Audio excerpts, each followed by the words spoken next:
Welcome to the glamorous life of plumbing. It starts with a sledgehammer and ends with probably a lower back pain. Here we are breaking through layers of ancient Verdun concrete, a workout you don't need a gym for. The goal?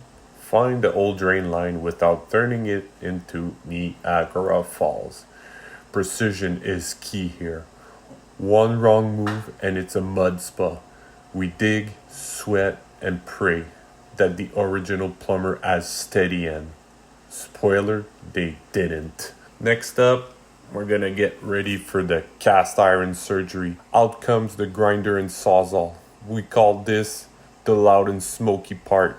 We're cutting out the 4-inch beast when suddenly there was a surprise.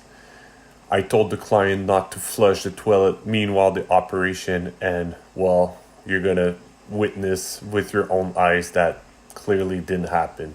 Yet, mid-operation, the drain became a geyser. I called that the plumber's roulette.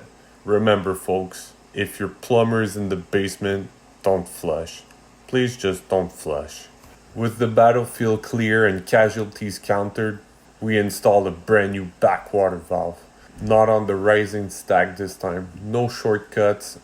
It's now smartly rerouted on its own dedicated branch. ABS all the way.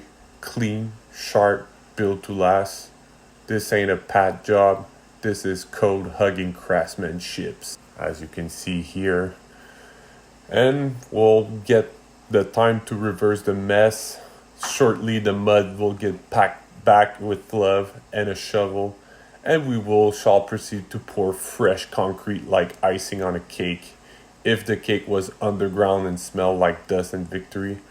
This is the part that makes it all look easy, but trust me, behind every smooth finish there's a lot of heavy lifting, careful leveling, and a guy who's now covered in cement dust from head to toe. Plomberie A plus Inc. We break it, we fix it, we make it beautiful again.